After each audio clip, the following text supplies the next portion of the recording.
আসসালামু আলাইকুম। আজকে বানাবো সবার পছন্দের নাগা উইস। এই নাগা উইসটা দেখে কেউ বিশ্বাসই করবে না যেটা আমি বাড়িতে বানাইছি বা বাসায় বানাইছি।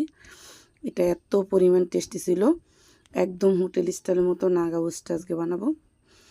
এখানে আমি কিছু চিকেন নিয়ে নিছি। আপনারা চাইলে এখানে মুরগি যে কোনো চিকেন দিয়ে এই নাগা উইসটা বানাইতে পারবেন। আমার কাছে নাগা উইসের জন্য ওইটাই বেশি ভালো লাগে। এখানে আমি দিয়েছি মরিচের গুঁড়া, গোলমরিচের গুঁড়া, আদা রসুন বাটা, আর তার সাথে অ্যাড করে দিছি পরিমাণ মতো লবণ দিয়ে খুব সুন্দরভাবে এটাকে আমি একদম মাখাচাকা করে নিব।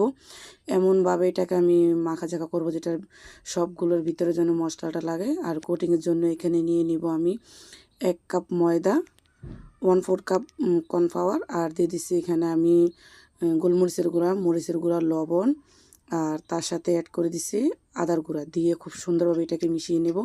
নিয়ে এখানে আমি যে উইচগুলো আগে থেকে মাখা ঝাঁকা করে রেখেছি এগুলো খুব সুন্দরভাবে দিয়ে দিব। দিয়ে খুব সুন্দরভাবে এটাকে একদম ভালোভাবে চেপে চেপে একদম কোটিং করে নেব। কোটিং করে উপরে যে এক্সট্রা যে ময়দার মিশ্রণটা এটা খুব সুন্দরভাবে ঝেড়ে নেব। নিয়ে আমি সবগুলো আমার কোটিং করা হয়ে গেছে। এখানে আমি তেলটা খুব ভালোভাবে গরম করে নিয়েছি। গরম করে দিয়ে এখানে আমি উইচগুলো দিয়ে দিব। দিয়ে আমি এক সাইডটা যখন একটু লাল হয়ে যাবে তখন আমি খুব সুন্দরভাবে এটাকে উল্টে দেব।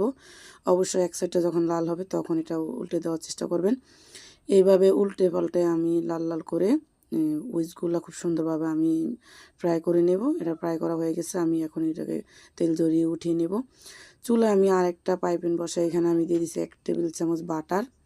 বাটারটা খুব সুন্দরভাবে মিল্ট হয়ে গেলে এখানে আমি দিয়ে দেবো রসুন কুচি। রসুনটা খুব ভালোভাবে কুচি করে নেবেন। চুলার আঁচটা একদম কমিয়ে রাখবেন যাতে রসুনটা পুড়ে না যায়। আর এখানে আমি কিছু সস অ্যাড করে দেবো। দিয়ে দিলাম টমেটো সস, সয়া সস, আর তার সাথে অ্যাড করলাম চিলি সস, বারবিকিউ সস। আমার কাছে এই 4টা সসই ছিল। আমি এই সসগুলো দিয়েছি। দিয়ে খুব সুন্দরভাবে লাড়াচাড়া করে নিছি। আপনাদের হাতের কাছে যদি সসের পরিমাণ বেশি না থাকে অবশ্যই আপনারা টমেটো সস আর সয়া সস দিয়ে এটা বানিয়ে নিতে পারবেন। সসের সাথে খুব সুন্দরভাবে এটাকে আমি মিশিয়ে নেব। এই পর্যায়ে আপনারা চাইলে চুলার আঁচটা বন্ধ করে দিতে পারেন, আর না হলে একদম কমিয়ে রাখতে পারেন। এখানে দিয়েছি কিছু আমি সাদা তিল দিয়ে এখানে দিয়ে দিব আমি নাগামরিচ। নাগামরিচটা অবশ্যই নামানোর কিছুক্ষণ আগে দিবেন। দিয়ে খুব সুন্দরভাবে অবশ্যই লাড়াচাড়া করে সুন্দরভাবে যে নামিয়ে নেবেন। উপরে আমি একটু তেল ছিটিয়ে দিছি। দেখেন কতটা সুন্দর লোভনীয় হয়েছে। দেখে কেউ বিশ্বাসই করবেন না যে এটা আমরা বাসায় বানাইছি। খেতে এতটা পরিমাণ টেস্ট ছিল, এতটা পরিমাণ মজা ছিল। এটা ভালো লাগলে অবশ্যই লাইক, শেয়ার, কমেন্ট